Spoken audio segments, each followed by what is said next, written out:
So now that you have mastered fractions, we are going to kick it old school with remainders. And you probably haven't done remainders since the 4th or 5th grade when you were kicking ass with long division. But now that you guys are all masters of the calculator, you probably haven't thought much about long division, and some of you might not even remember how to do it.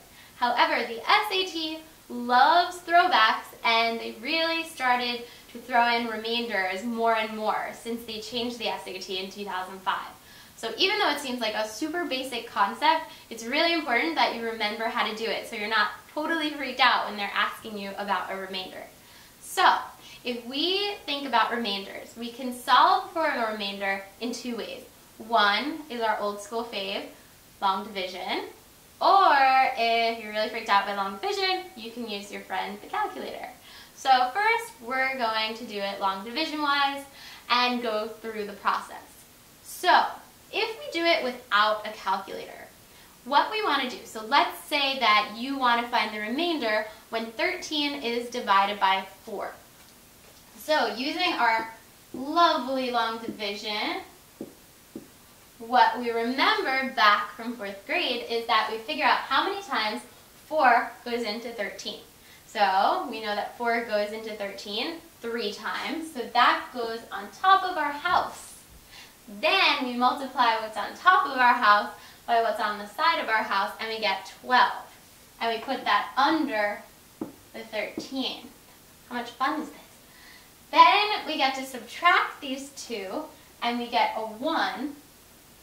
And that, my friends, is our remainder. Simple.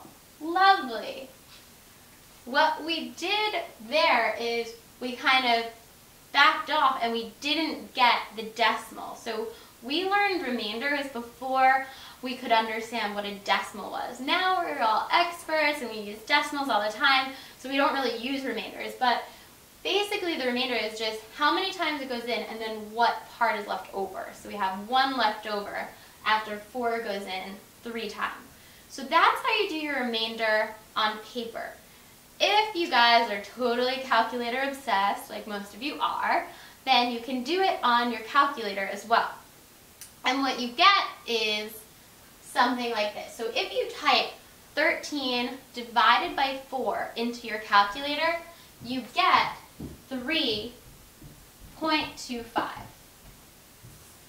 Now, the calculator gives us the decimal, but if we want to get the remainder from that, all you want to do is you take just what comes to the right of the decimal place. So you take 0.25, and you're going to multiply 0.25 by your divisor, which is 4.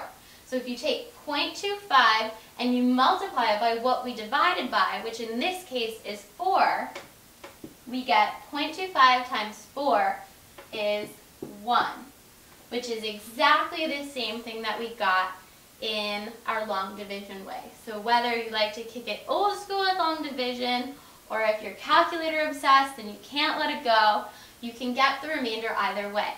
The SAT asks about remainders a lot, and we're also going to be using the concept of a remainder in one of our future techniques on repeating sequences. So I'm sure you can't wait until we do that, but in the meantime, I want you to try our remainder drill and make sure that you can apply this technique to different types of SAT questions.